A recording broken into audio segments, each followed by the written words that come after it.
Okay, thank you very much. This is an exciting event because they're about to hear from two individuals that are truly changing the world and the perception about coyotes. One has spent his life researching them, and the other has more recently spent his life honing the works of Stan Garrett to produce Squaw. I think all of you who know McGraw, National Wildlife Foundation, as a place that you can go and great fishing, great hunting, have a great meal, spend a night, have some meetings. 45 minutes from here is truly the Northwoods without the drive, or we like to call it paradise of the country. But McGraw is so much more than that.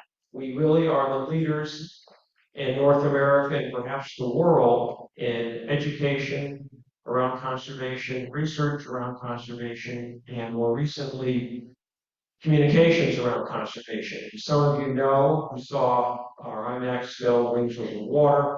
That's now led to a series of 5 IMAX films that we're producing right now on a variety of subjects that we feel are important for the world to know about, particularly important for America's kids to know about. And so I'm sure we'll move forward again. I hope that was so much of a success. Thank you for making that happen. And so we really are very serious about research, education, and communications. Tonight, we're going to hear a little bit about research. Dr. Stan Garrett, I've known for over 25 years. He is professor at the Ohio State University in wildlife.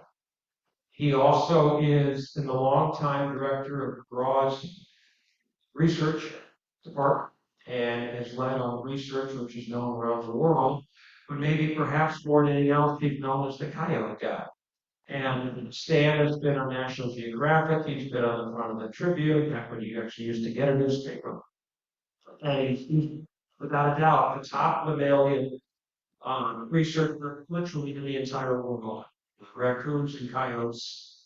And Carrie Luft is the executive vice president of McGraw, and some of you may remember that name because in his earlier life he was the national as well as the warrant editor of the Chicago Tribune. He is a world-renowned journalist before he decided to run his film. His life on conservation of McGraw is extremely lucky to have it. So what we're going to do, Stan and Carrie, Stan's going to have some slides and then they're here to answer questions and have a little discussion. The fact that there are 100 people here is rather astounding. So you didn't come to hear me speak, you came to hear Stan. And I will simply leave you with this question. Are they coyotes or are they coyotes? And Stan is going to tell you. So thank you all very much for coming. Afterwards, if you know, there's a buffet dinner. Okay, and Coyotes Among Us is the title. It's been extremely well received. This is, I don't know how many of these you've done, but a lot. And so I hope you learned something and please ask questions. And I did see Stan, saw a red box yesterday. It's the first one I've seen a link for in a long time. So Stan, how do you want to do this? You want to go next? Yeah, I'll just.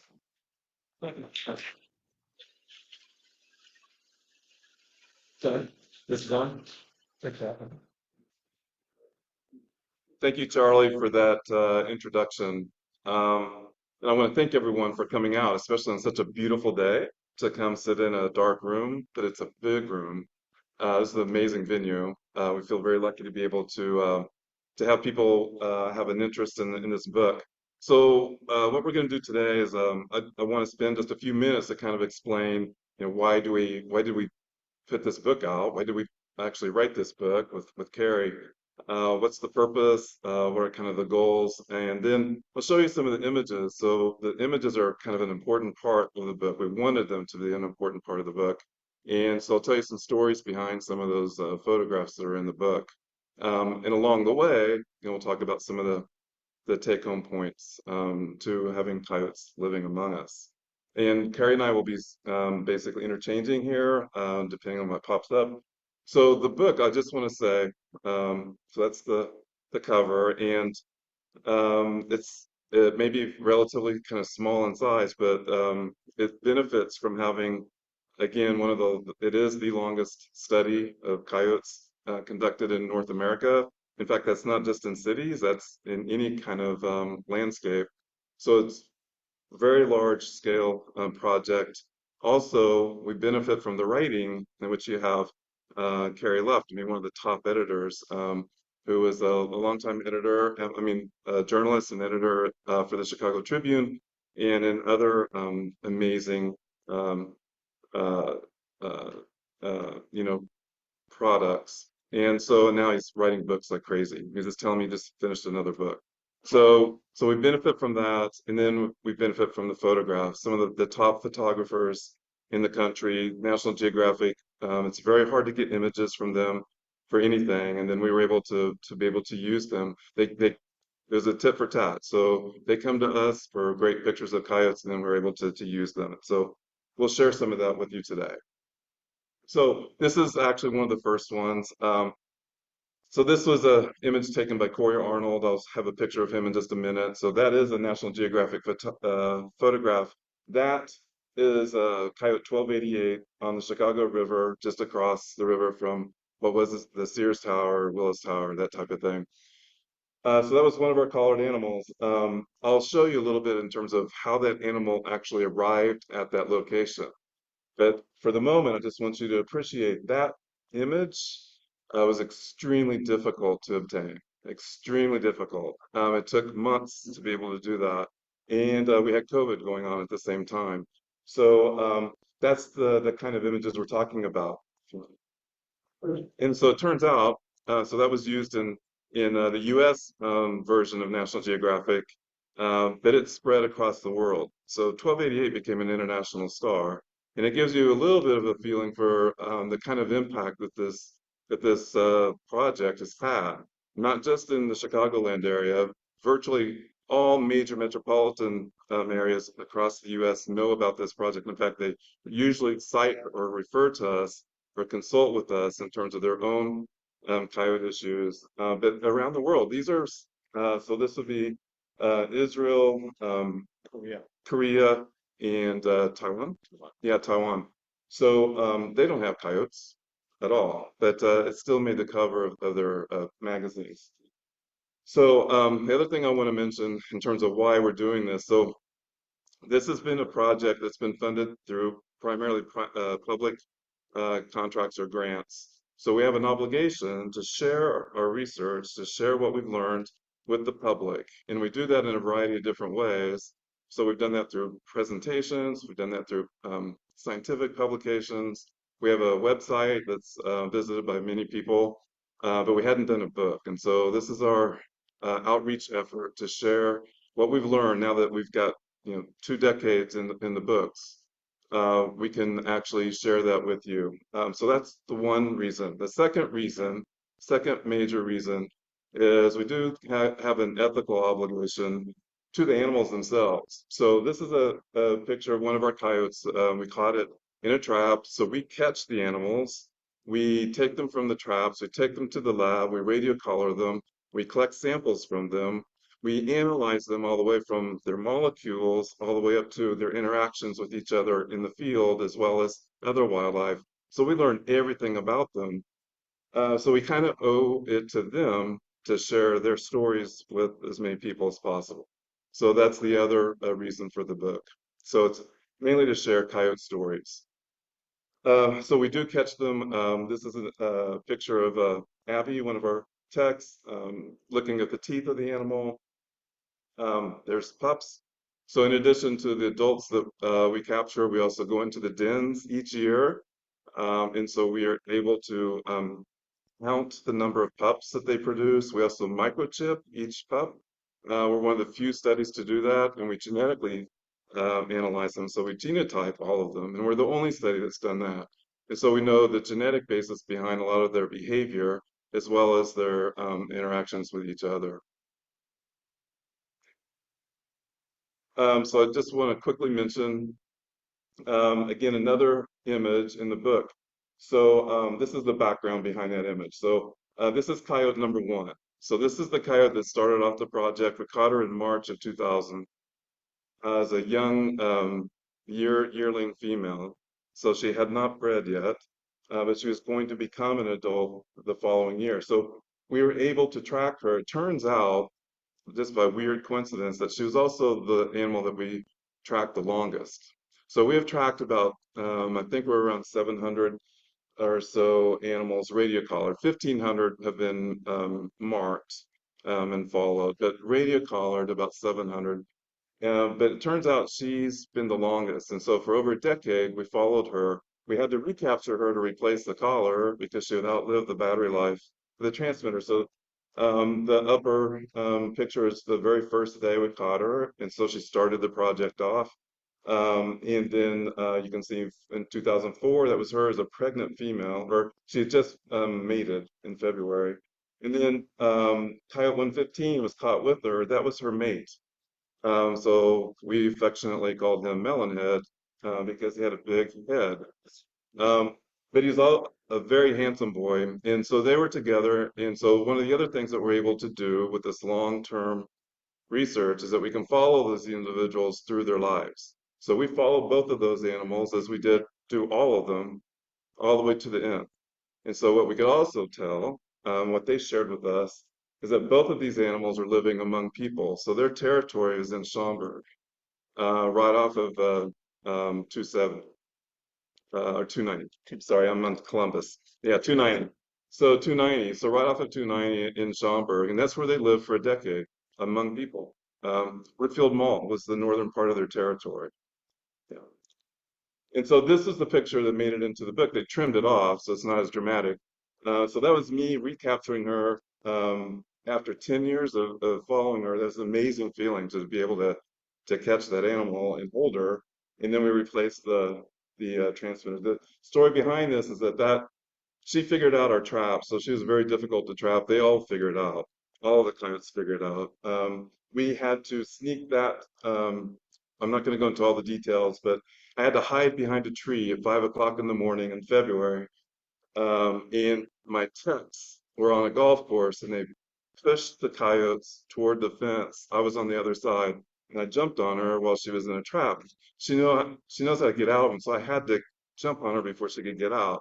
And then I duct taped her mouth shut while she was biting my glove. So that's why the glove is literally duct taped into her mouth. But so and then that was our relationship. It was a little tight. So and this the quick explanation here. So we radio track these guys so that we can get their locations where they are in the landscape. Like the coyotes around here, if they were radio collared, we would be able to put dots on the map where they're located. So this is that Schaumburg area. So that's 290 on the right-hand side. And so these are her locations during the last year of her life. And that's, again, that was where her territory was located. So if you're familiar with the WGN towers, that was a center part of their territory. So this is Corey Arnold. So this is that photographer I mentioned, one of the top wildlife photographers in the world. And he spent 3 weeks setting up camera arrays that we helped him with. And this is him setting up that camera array. So for him to know that his setup, it's very elaborate. So it's not just setting up a little game camera, if you're familiar with those. National Geographic doesn't do that. So they have this $15,000 camera with these at least three strobe lights set up. And so he has to test those and make sure that they all work. And this is what he got from that location. So he's amazing at what he does. So the book is full of a lot of his pictures. And again, I mentioned 1288. I told you that, so in the book, we kind of go into some of the background behind this, like how lucky we were. So he was trying to get that money shot.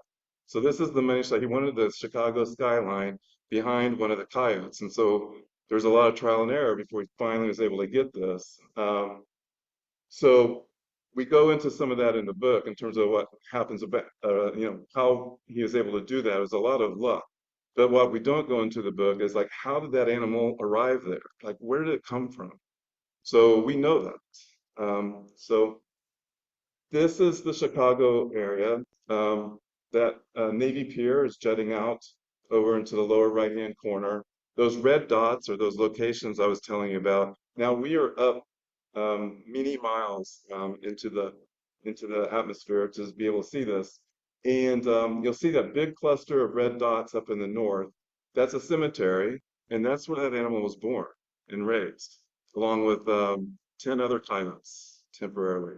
So eventually he stayed there for a while until he became sexually mature and then he left. And so those dots project out to the west and then to the south are his dispersal movements. He became a transient. So he went from becoming a resident animal in a territory to floating. And so it turns out that the Chicago area, about 30% of the coyote population that we know now are these floaters. And they're just of both sexes, males and females, are just floating around. He floated out there for a few weeks. He went south, he took a left, and he went back, he followed 290 back toward the city. And that's where he ended up, down at the bottom is where the picture was taken. So that's where he was born, that's where he traveled, and that's how he got into the city. And so these are just a close view of some of those locations. Along the way, there's a little cluster you'll see in the middle of the slide. That was an interesting thing for me because that happens to be the United Center. So he actually spent about a week um, hanging out at the United Center. And I guarantee you that most of the people around there, especially people going to the United Center, had no idea that there's a full-grown coyote living there, or at least temporarily. And then these are just territories with different alpha animals. These are the alphas, and they're to the south side of the city. Just these are our heavily urbanized coyotes, and you'll see that their movements are very linear, and that's part of becoming an urban, like the most urban coyotes in the country. In that linear movement that we saw with those dots, Corey was able to portray through photographs. And so that's another one of our radio collar coyotes. I think it's 1168, one of our 1100 animals. And so that's one of the rail lines. So the rail lines actually become very important to these animals. They're using the same lanes of transportation that we use to be able to move around the city. Also, that's a source of food for them because a lot of times there's animals either alive or dead with the radio tracks. I mean, railroad tracks. And that's another shot. And this is a 748. This is another picture. This is actually one I took, so that's why it's not quite so good. This is actually on April 1st. This is Coyote 748, and he is on top of a parking garage across the street from Soldier Field. And it turns out the reason why he's on top of that parking garage is they have a litter in the ground. It's not in the, it's in the, under the asphalt of the top of the parking garage. And he's actually guarding the litter. So that's just a crazy example of just how adaptive they can be and where they can live among us. Another example, so this is 1288 again on the river. I actually asked for this picture to be in the book because of the sign behind him. So the sign behind him says no trespassing behind this point.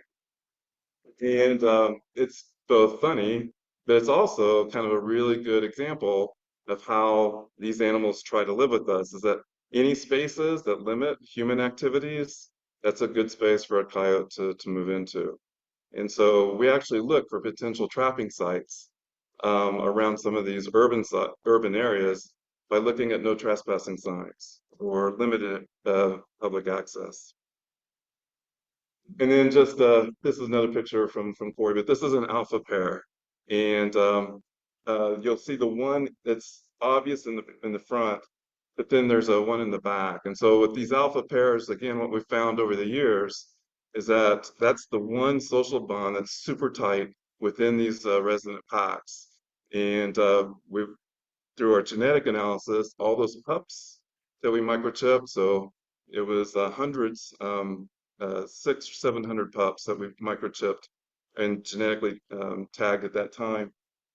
What we found, and again, this is only a genetic study on their mating system, that they're totally monogamous. I mean, completely monogamous. So a lot of the other canids also are known to be monogamous, but they'll cheat. So wolves cheat, foxes are the biggest cheaters. So red foxes in particular.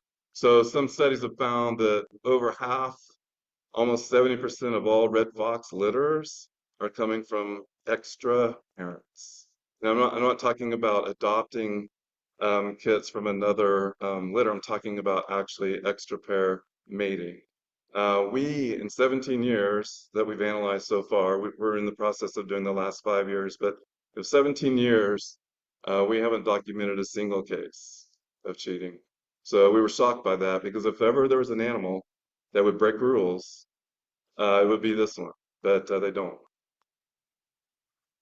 So um, this is another photograph that this is not from National Geographic. This is actually an Ohio photographer. This is a famous photograph in the coyote world, so that's real. Um, and I asked if there's any way we could get permission to use it, and so the publisher did a fantastic job of getting access to it. And it's just the importance of the howling. So you all know about their yip howls or their group howling. There's a lot of mythology around that. Um, Carrie, do you want to tell them something about howling? It's not cubs that made a kill.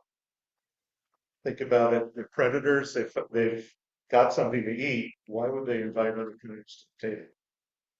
So what it is, it's a form of bonding and communication among the pack to establish their range and to keep the pack loosely together. Which is what you see right there. So the adults actually teach the pups how to howl. So what you'll hear now in what there's actually good, really good McGraw research that we did that I don't think it's been published yet. It was a grad student, unfortunately, that's dropped the ball on that, but she did a fantastic job of going around the country recording those group howls from captive coyotes so that she could videotape them and document how many coyotes are actually howling on each recording. And then coming out here where we have animals radio collared and we have their territories and then doing playback experiments. And then watching the responses of our collared animals out in the field and how they respond depending on how many animals were on that recording. What we found is that coyotes can definitely count. And it does make a difference how many animals are on that recording. If it's a lot, the alphas run away. If it's just a pair or three, they run toward it. So it is a form of advertising to neighbors as well as family bonding. Super important for family bonding. And they also will respond to a police siren at the right frequency. So maybe it's not a kill, maybe it's just a cop chasing down a speeder. Yeah, I mean, and we've been able to watch them a lot. So we track them at night and we see the howling bouts start. And it's not always easy to understand like why they're doing it. We know that it's not food related, but sometimes it's just getting together. So one time a group started howling when the mother just crossed a road. The pups don't want to cross roads. And they got really upset. And so that started a whole howling bout because she turned around and came back. So it could be something as simple as that. Oh, sorry. So this is actually not the sexiest picture that Corey took. I actually asked him, could you please take a picture of one of these signs? Because this is actually a really important part of the research as well as their relationships to us. It turns out that most of the coyotes that are running around out here are not coming into conflict with us. So that was a big finding. We did not know that until we radio collared them. We didn't know if most of them would come into conflict or very few. It turns out that's a very small percentage, but we change their behavior. And so it's usually feeding. And so there's some people that are feeding it accidentally. In fact, we learned some really strange ways that people are accidentally feeding coyotes, but then they can also be feeding them on purpose. And there's actually quite a few people that are feeding them intentionally.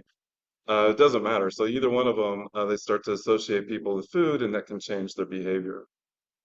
And then we've had the benefit of a lot of cooperators. So Chris Anker is the senior wildlife biologist for the Forest Preserve District of Cook County. He was my partner at the very beginning of this study and has been my partner pretty much all the way through. So I definitely want to give him credit. And then also many technicians. So a study of this size requires many people to be able to do it. And so Shane McKenzie is our research associate at McGraw. I mean, McGraw is the lead organization on this field work. And so it's one of the McGraw trucks. And so they train the technicians, they train the graduate students, which we are up probably over 100 technicians now. And then scientists. And so we collaborate with a lot of scientists. This is just a picture of me with Dr. Seth Newsom, who's a faculty over at University of New Mexico. He is one of the top experts in the world on a thing called stable isotopes. So it's a chemical analysis of body tissue to identify the diet of that animal. And so we use his expertise to analyze the whiskers of our coyotes to get an idea of their diet over the length of the growth of that whisker. So we can get a profile of 4 to 5 months of diet of an animal through his analysis. Shoot. So the type down there. So this is one of the last slides.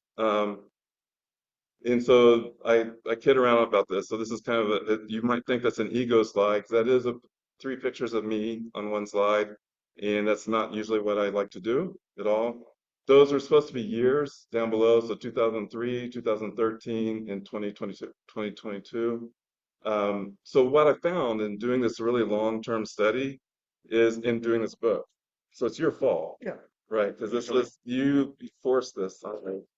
So we had to go through and find all of our images over 20 plus years.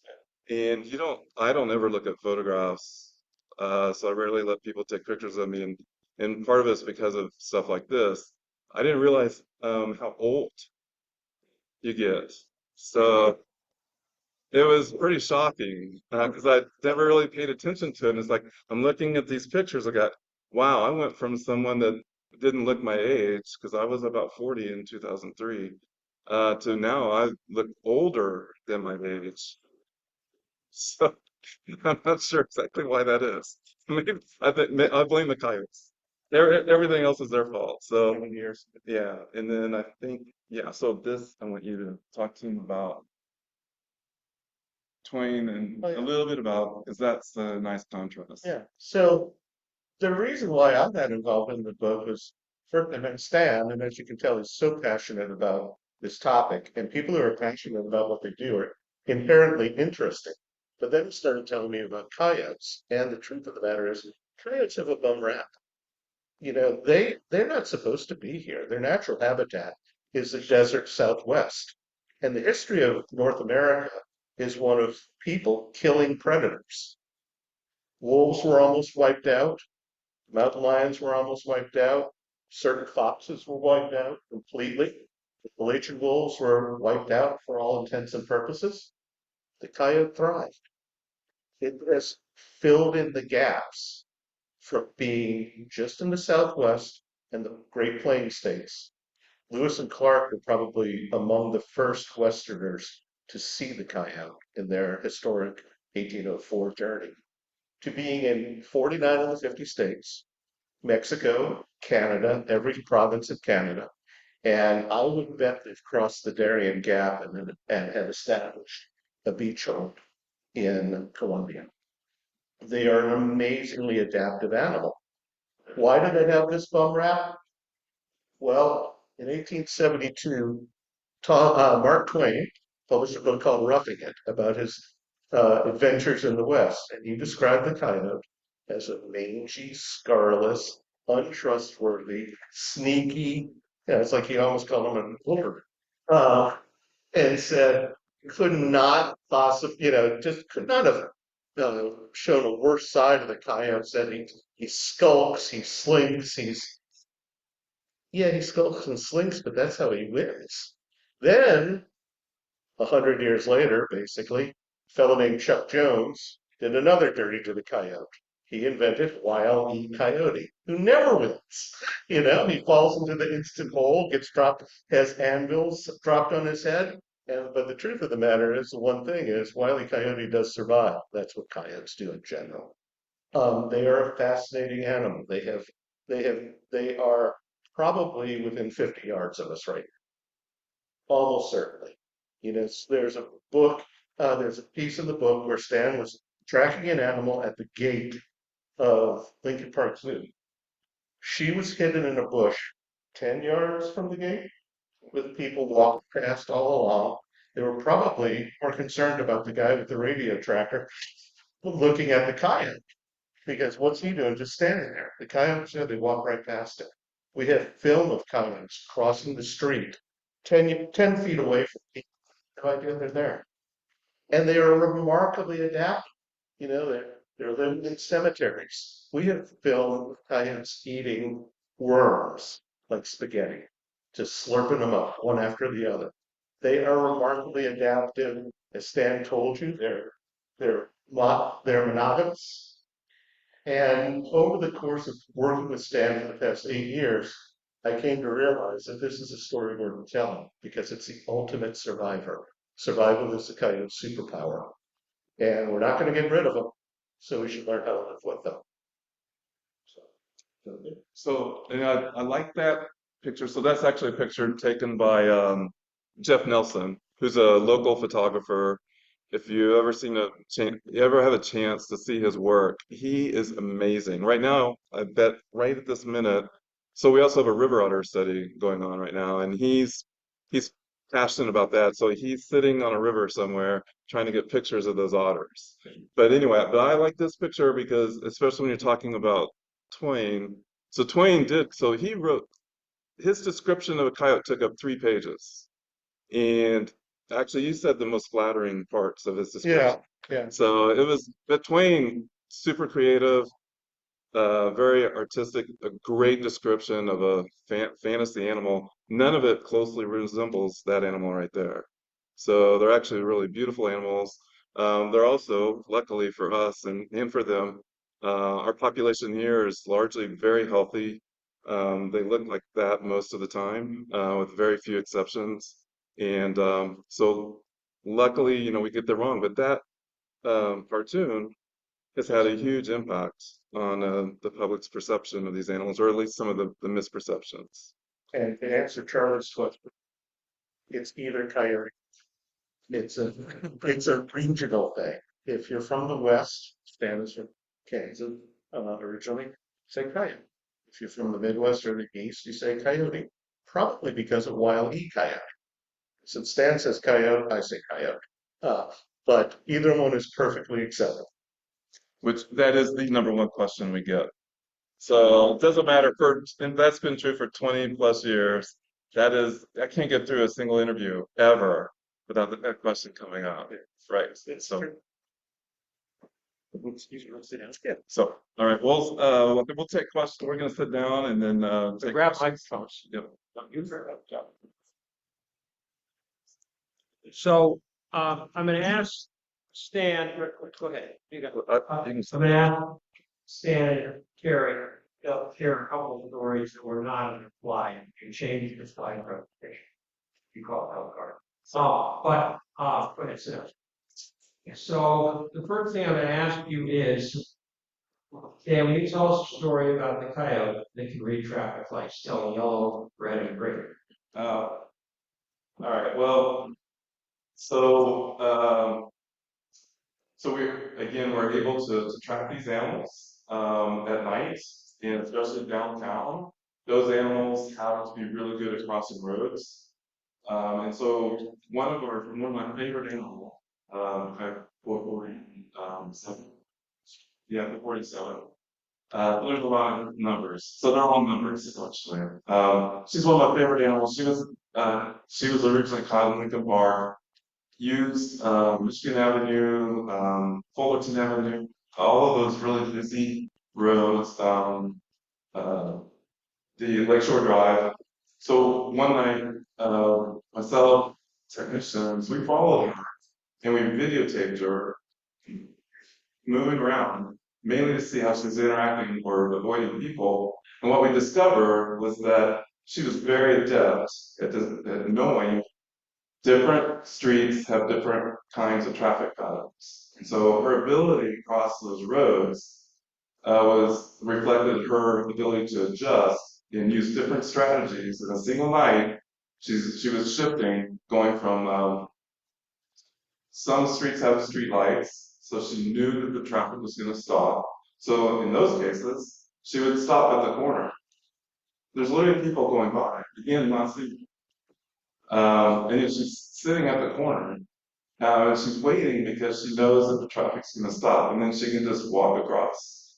And elsewhere where there aren't streetlights, then she knew that she had to wait for a break in the traffic, and in that case, she had to dart across as quick as she could. So now, as far as like being able to tell the difference between red, yellow, and green, I don't think she's doing that. Especially, they can't see green. They can see a little bit of red. They're probably not picking up much of the yellow. But what they know is when they see those lights, they know that the traffic's going to stop at some point because that will. How big are coyotes? They do that. Well, there's a great story about a time we know, staying up tall about one night, and someone said, So I got a call in my office and someone said, well, I think one of your coyotes is town. And so that's not the kind of call you want to get. And I expected him to be really irate, and he wasn't. So his dog wasn't injured. It was just a fragment thing. It turns out his dog was a mastiff. Um, so this was actually down. It was actually 7:48. It was the coyote on the parking garage. So this was an alpha, and I mentioned that he was protecting a den. Well, it was only during the period when there were pups, yeah, pups available that he became dog aggressive. Outside of that window, he had no interest in people or dogs and created no problems. But during that time that litter was on top of that garage, during the period of between 6 p.m. and 8 p.m. each night, it's only during that time window, he would come down and he would come down when there's people walking their dogs on Lakeshore Drive, and he would jump on someone's dog. And it would be right when they were on a leash, and he would jump on them. And so this is what happens with this individual that called him. And so they didn't bite. he never actually bit the dog. He salivated on them, so they got very wet. But still, for the dog owner and the dog, it was very traumatic because you have this adult client jumping on him. Anyway, he called me. He said, "I think it's one of yours." I said, "Yes, I think I know exactly which one it is." It's a strong collar. But he told me, he says, "My dog was uninjured of me, and I took back into the coyote. And by the way, it's the biggest coyote I've ever seen. It had to have been 110 pounds." I said, 110 pounds. I said, how do you know? Like, how'd you come up with 110? And then remember, this dog's on a leash, so it's literally just a few feet away. He said, well, it's the same size as my dog. And I know my dog's 110 pounds. I said, well, that's interesting because, we caught him, I collared him just about a month ago. He was your typical 32-pound. So, but that's a real common thing. So it turns out, to answer Charlie's question, the biggest of the big is getting into the low 40s. The max of record was actually the year before we began studying. It was between 48 49 pound animal. That was the biggest time I've ever seen. And it's rare for them to ever get that one. And when they were done, huge. The average is Chicago Cats, and Chicago Cats are not small compared to regionally. We do have good sized coyotes. They're about 33 pounds. So males are a little bit bigger than females. What was the other part? The other part of this is we've been throwing around the word only alpha animals breed. If you have a pack of 10 animals or a family group, but only the alphas will breed, monogamous for life, it will remain with just one of them, one of another, was the one's second, if I'm not mistaken. Uh, that's part of the birth control of coyotes. They're not breeding like crazy because there's only two in every pack. Okay, and that will lead to some interesting experiments later with can we sterilize one of an alpha without creating a plate in the process of breeding other coyotes. And the other part about the questionnaire, most kind of jumps on a dog because of protecting its litter. They get terrified. when they attack people, it's almost always an animal that's become accustomed to humans. By far the most biting are in Southern California. And when you investigate, that's where a lot of people are kind of, they lose their fear of people and they become, I won't say more aggressive, they become less timid. So California, you're right. So it turns out about over half of all bite incidents or attacks in the country all come from Southern California. Um, and there's some reasons for that. So in addition to a long history of feeding them, there's also a history of people kind of falling asleep on the ground. And so in fact we published a paper on coyote attacks on people, just the history. So we actually went through and counted how many records of this happened. So from 1960 to I believe that was 2009 was when we published that. We counted 140 instances. That's across the country and Canada.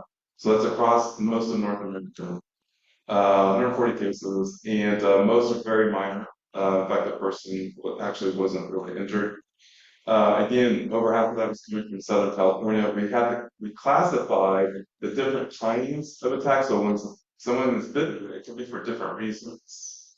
So most people are thinking of a predatory attack, and there are those cases, usually with small children. But there are other reasons why coyotes might bite someone. So they could be actually attacked by a person. So that we have cases of that, like people actually attacking the coyote. We have other cases where the coyote just gets caught somewhere and it's defensive. They're just trying to get away. But then California caused us to create a whole other category. We debated this forever. We had to come up with an investigative uh, category. So investigative, and I just did a podcast the other day from LA where I had to tell them, you guys made us do this. And so investigative means this is a case where a coyote comes up upon someone, usually they're sleeping on the ground, and they don't know if that's alive or not, thing that's alive or dead. And so scavenging is actually an important part of their strategy. And so they just take a bite and see what happens. If it was not, so it scares the coyote as much as it scares the person. So, for example, there was a great case of a guy that was in his hot tub. He was bald. He had no hair. Fell asleep in his hot tub in his backyard, and he fell asleep with his hand hanging over the edge of the hot tub. And I tried came by, it's night, tried came by, I just thought, I'll take a bite. Still hit him on the top of the head. So that's investigative. So they're not interested in predating. They're just interested in taking an easy bite. So yeah, how long they live. So they can live. So the oldest animal in our study was 14 and a half years. That was based off of dental. We analyzed their teeth to get their age. The oldest animal we actually radio tracked was Tyler. One that, she was approaching 12. But that's very rare. So the average length of their lifespan is closer to about 3 years. So, and that's because the young animals, when they leave their path, when they become sexually mature, then the adults will kick them out, kind of like people, a little bit, and make their offspring leave, and then they become pretty vulnerable to things. And so there's a pretty high mortality until they get settled into their own territory. So an average of about 3, but we have in Chicago many coyotes that are living constant. How many do you think are here? Chicago. Yeah, so the question is, how many do we think are here? So that's a really hard question to answer because they're difficult to estimate. But using certain models, we estimate that in Cook County, this is for the whole county, somewhere between 2 to 4,000 per year. So 4,000 when life is good, and then maybe dropping down to 2,000. So that may sound like a lot, but that's over the course of the whole county, and that actually isn't. We have pockets of high densities, but in most cases, that's not an unreasonable density. When do they have their dent? When do they have their dents? Charlie's not gonna let you guys ask any questions. Oh, I am. I was handed these questions. Oh, sorry. Well, they're very good questions, Charlie. So when do they have their dens? So they only, since another misperception, so it's a great question. Um, so it's another misperception people have. So the coyotes only use a den when they give birth, and for about 6. And after that 6 weeks, once the young are able to, they're fairly mobile, then they move that litter to a different part of their territory. Away, they actually don't like to go in the den. So a lot of people believe that coyotes are like a raccoon or a possum or something that on a daily basis are hiding in a den. They prefer not to do that. Unless they're sick or injured, they may do it then, but if they're healthy, um, what they like to do is take naps, and they like to take naps out in the open so that their senses are constantly working for them. So they can hear something coming, or they can smell it, and then they can react. But if they're in the hole in the ground, they're actually very vulnerable. So there are about 100 people here, so there are probably about 100 questions. Who has a question? You can walk around the microphone. Yeah.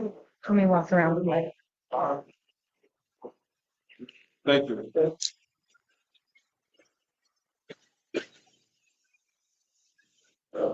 I'm having see how weather and the tail of that fox and the tail of that I like it's a coyote. Correct over in a bit. So that's mostly correct. Yeah. So and that also works for dogs as well. So we have some dog breeds that tuck their tails, so shepherds might confuse them, but well, coyotes, in fact, the faster they go, the higher they tuck their tail. Yeah. Whereas a lot of dog breeds or some boxes, the tail comes up horizontal. The coyotes it doesn't. Yeah. And I can answer your question. So when they do use dens, when they have their litter, they have their litter in mid-May. So from April to May to the very early part of June, that's the critical period. That's the period where they're most vulnerable because they're extremely protective parents. And that's also the period where we do tend to run into conflicts with them. And that's when we can run into issues with dogs. Um, what do the coyotes eat in Chicago? And as part of that, how much is it from ranch? How much are they around eating rats? What's their diet? Yeah, so that's a huge, a very important part of their ecology that explains how they're able to live in certain areas, as well as it explains their relationship to us. So we look at diet intensively. And so there's a couple different ways you can do that. You can look at scats. We look at those whiskers. What that has found, the whiskers are so important because that helps us to identify how much of our food are they eating. So it's not easy. Like if you're looking at stats, that's the traditional technique. So they're food. You can't identify a hamburger or donuts very well from food. So give it a shot. So it's really hard to do it. So we tend to underestimate human food. So the traditional studies that were done before ours always underestimated the amount of human food, and we needed to know. And so that's where the chemical analysis of those whiskers was so important because that actually separates out our food. In fact, the way we did that is you have to represent with diamonds analysis. And I mean, what would you use for representing human food? We took human hair. So we just did donations of human hair. And we were able to analyze our food to get a profile of human food and then use that for the coyote analysis. And using that, we were able to show that there was a small percentage, it's less than half of the coyotes. So one would say between 60 to 70% of the coyotes are eating native food. So prey, mainly out there, some roadkill.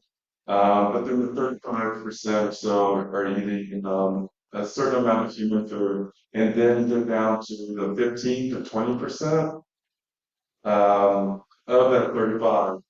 Of the 35, you get down to the extreme end of that range. Those are the ones who they have the same diet as you. So, but it's rare.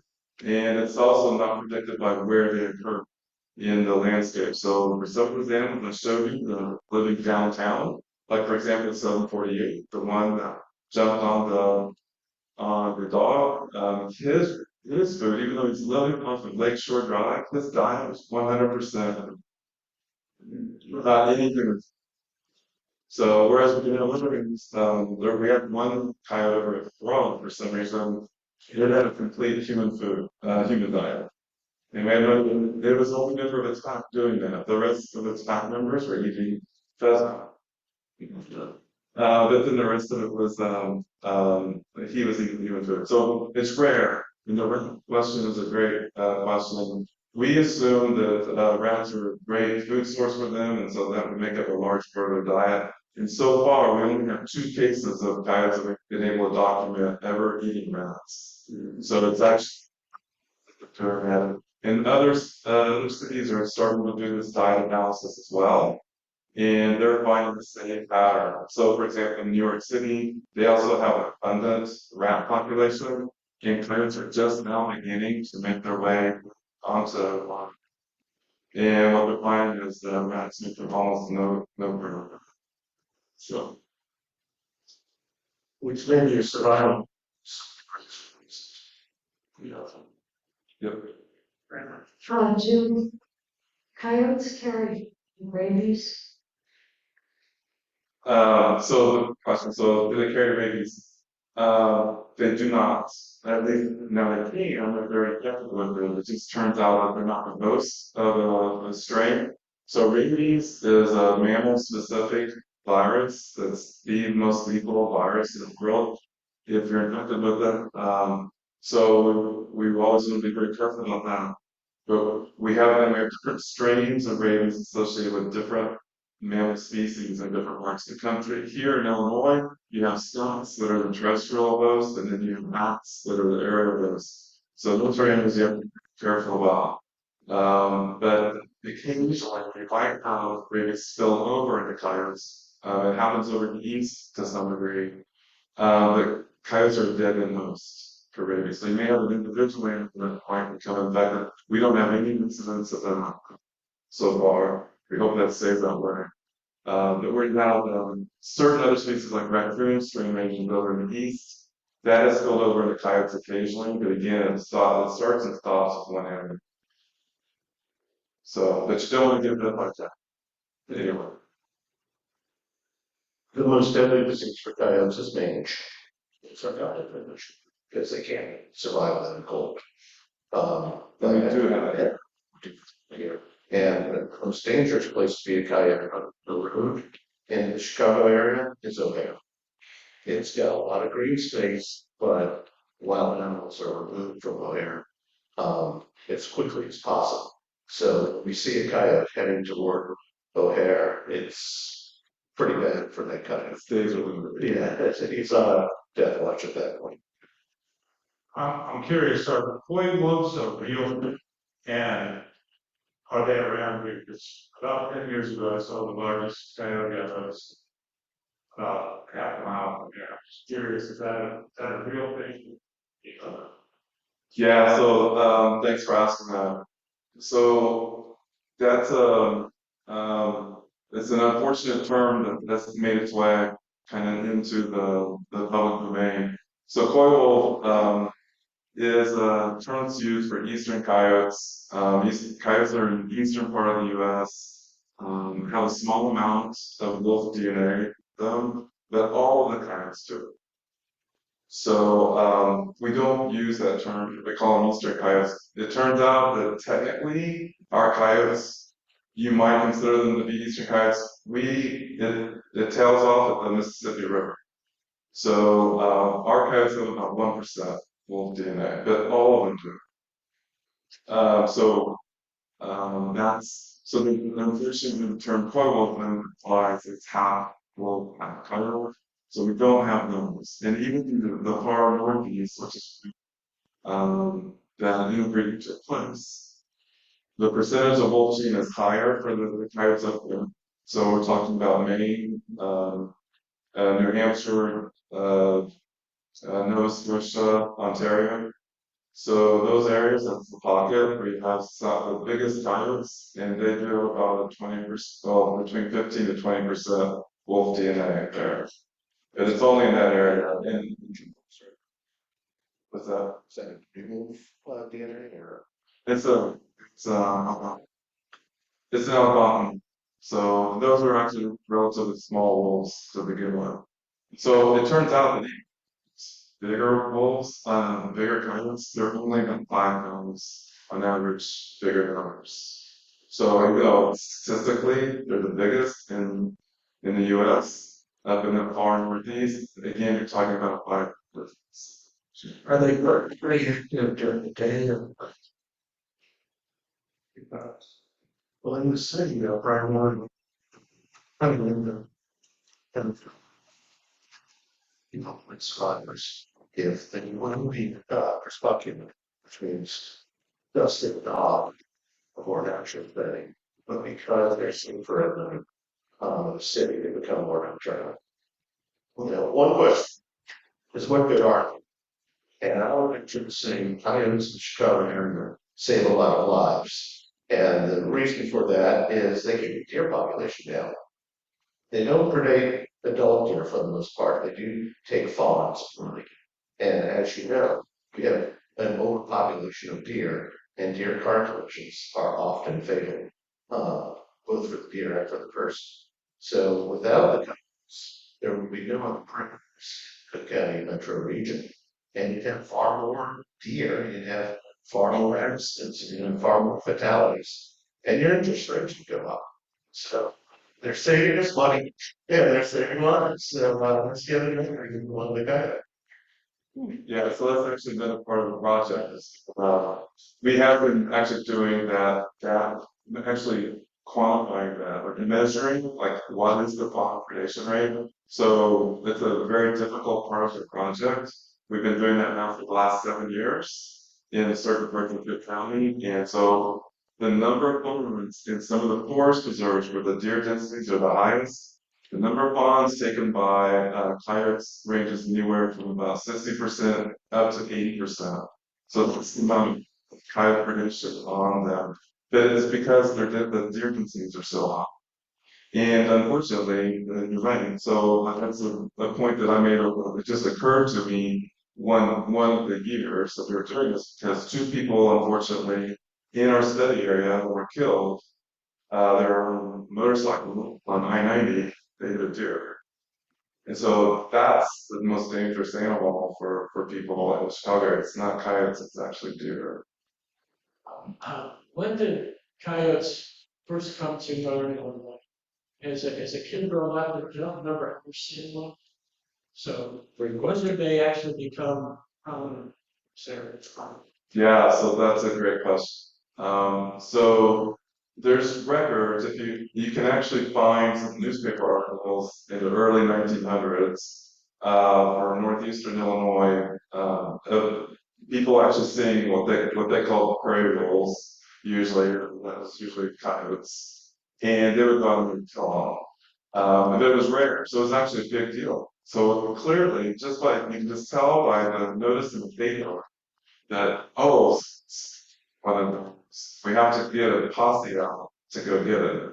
So that we knew and in fact, they were rare in most of the Cook County, or the Chicago metro area. Up until the 1970s is when they began getting some animals into larger forest preserves, but they were still relatively rare. But there was definitely naturalists who were documenting them. But it wasn't until 1990s that they really did this itself, and that was the stimulus behind this project. So, and it wasn't just Illinois for them as well. So it's other parts of the Midwest, especially on the Mississippi area. It was the 1990s is where they were into them. For those of us who are dog owners, what practical advice do you have to minimize danger of dogs? Get a big dog. Okay. Products. One thing is still going to be keep an eye on the dog when you are outside at night. Coyotes more afraid of you, vice versa. If you know that there's a coyote in the area, then keep it on a leash with the dog yard. But that's usually only going to be a problem. Um, During the season, and that means there's a den nearby. And, you can, it's coyotes, but shaking cans with the coins or bolts in them, and they're nervous. So, I think if you had a cat, keep a cat inside, don't push them. That's good. But that's, without making any judgments on cats, but it's also good for the birds, so keep your cat inside. But with the dog, just keep an eye on them. And, it's not the threat we perceive it to be. There's a picture of a chihuahua wrapped in a climate eater outfit with spikes coming. So, Yeah, the main thing is just to be aware. And so if you don't have, seeing coyotes on your property, then it's probably not that much to be worried about. But if you do know that there's coyotes in your area, you have to, as Carrie was just saying, try not, if you let it over, just keep an eye on it. Make it easy because you're the ones. And the other places where we tend to have conflict is if you're walking your dog and you're walking your dog around the green space, like a trail, then again have it on the leash. And if you don't know just fine. And if it's a small dog, just pick up your dog and just knock away, or yell at it. But the easiest thing is just pick up the dog and take it away. And as Terry said, food determines where coyotes do their time. That's the most important thing. So where food is, allow gives coyotes an opportunity to live there. So if there's no food, they don't spend much time there. And so try not to have any kind of food or any kind of rewards somewhere nearby. So it's the most important thing. Do coyotes ever hunt in packs? So, do they ever hunt packs? So they're a little different from wolves. The wolves definitely hunt in packs because they're killing. It turns out energetically, um, when you get to a certain size as a predator, you have to, if you get above a certain threshold, you have to kill prey that's bigger than you. And wolves are above that threshold. So they can eat small prey for a short period of time, but eventually they have to kill large prey. Smaller animals like foxes are too small to kill large prey, so they don't hunt in packs. Wolves do it because they're hunting large prey. Coyotes are in the middle. They're actually in the spot. Energetically, their size allows them to either hunt large prey, so they will, in certain circumstances, take large animals, but not. It's rare, especially around here, because those circumstances don't occur very often. But more often they're hunting smaller prey, but they have a choice. The thing about them, though, is that rarely do they actually hunt as a pack. And if they do, so like out in Yellowstone is where they had some nice observations and reports. Before they introduced wolves, coyotes would attack elk to some degree, especially young. And it was always an alpha pair. If there were any other coyotes that were within their pack, they were just watching. They don't. They just watch. But so the alpha pair can be pretty good in taking large prey. So it turns out another project that we do that's also associated with McGraw was we did a study of coyotes in Nova Scotia, actually off the coast of Nova Scotia. It's Cape Breton Island. It's a very extreme environment, super extreme, very limited because it's an island. And in fact, it is a national park, Cape Breton Highlands National Park. It's actually up on a plateau that's about 4,500 feet above other Bristol Islands, so a big launch place of island and top of island. The reason why I'm bringing it up is that we documented through isotopes the general population of coyotes who are living completely on moose. And so we actually published a paper on that It's the only population that has been documented able to attack and live off of moose. And even in that environment, the snow tracker was count how many coyotes were chasing moose. And even then, they were not, it was only the family that was involved in that. No, these are 700 to 800 pound animals. So it's rare. So, it's not a fully formed question, but with hiking and coyotes out on trails, is it safe to say that they're not going to stalk you out of the trail, or do they actually stalk and like lure dogs away if they're not leashes? I'm not sure.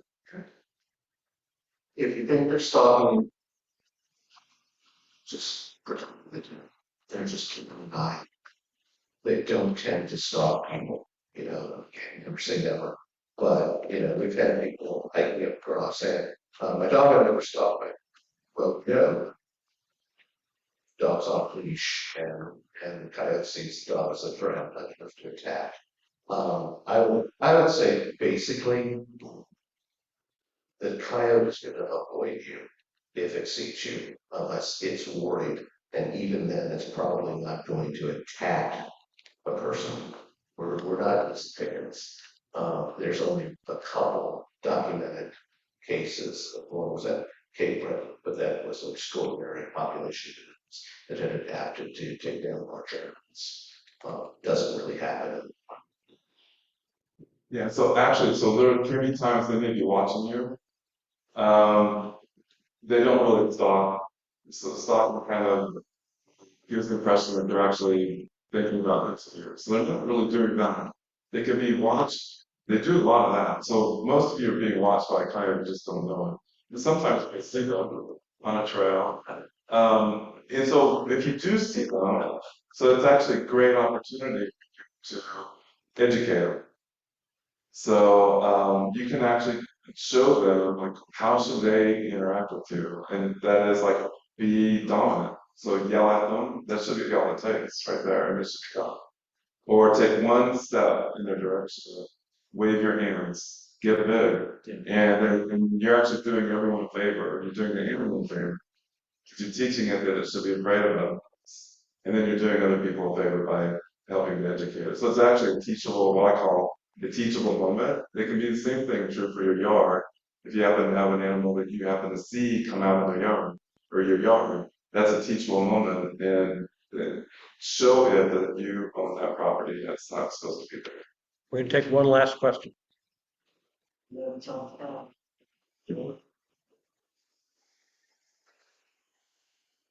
that's there's forms of that. So some of it can be like bird feeding. So one of our first animals that became kind of a nuisance animal became really attracted to people's yards. Started with people that had really large platform feeders with mounds of bird food that was falling to their homes. And so it became attractive to them, to those people's yards because of the movements they were attracted. So the squirrels, so when you get a bunch of squirrels coming in fact, it's a nice little nugget of information that actually I don't think is in the book. What we found is that if you look at coyote studies that are done out in rural areas and you look at their diet, you rarely see squirrels in their diet. But here in Cook County, squirrels do show up in their diet. And what we find is that many of the coyotes become really good at hunting squirrels around bird feeders. So they change their hunting tactics. And so instead of being so they're geared for like rodents and rabbits where they either pounce or they chase. For the squirrels, they actually hide and they wait for the squirrels to come up. So that's accidental feeding. And then we also found that cemeteries, for example, another we did not see coming at all. So cemeteries are very attractive to coyotes. It turns out certain cultural groups actually put food out in the cemeteries. So there could be, for example, cemetery on the south side, we kept finding chicken wings out there. We could not figure where these chicken wings come from. And it turns out that it was a Caribbean group that would put chickens out. So they're actually feeding the coyotes without knowing. Okay, I'm gonna, two questions, will take Stan 2 seconds to answer each of them. Stan, number one is, do coyotes and fox exist well together? And the second is the coyote population still growing? So no, they don't exist well together. So coyotes will either exclude or kill foxes when they get a chance. The same thing, wolves do the same thing to coyotes as well. So it's a rule in their family, like the big dog removes the head or the small one. Then the second one was, is it still growing? We don't believe it's still growing. Think that it's plateaued, and one of the ways that we determine that is that going back to those litterers that we go into those bins. We're counting how many pups they're producing, and coyotes are very sensitive to their own density. And so when we get to a certain level, they start lowering their reproductive rate. And what we're seeing right now is that the litter sizes are shrinking, which means that they're kind of hitting a plateau. So Stan and Carrie are gonna go to the table you came by on the way in. Everybody here has a book for them, and they'll be there. Obviously, you can see why we're so proud of Stan Garrett and the work you've done. And I have to say, we malign Cook County all the time. This is the longest running study, I think, in the world. And it's been largely funded by Cook County, which we love Cook County. But it's been largely funded by the Leon 20 years. So our message at McGraw, really, for those of you who know McGraw, is we're trying to take conservation to the mainstream in a variety of ways. We have a society that's really ignorant of conservation and nature. This is part of what we're doing. Thank you, Stan, for taking the time. Carrie, thank you for taking the time, and all of you. Thank you very much for coming. I hope you've enjoyed it.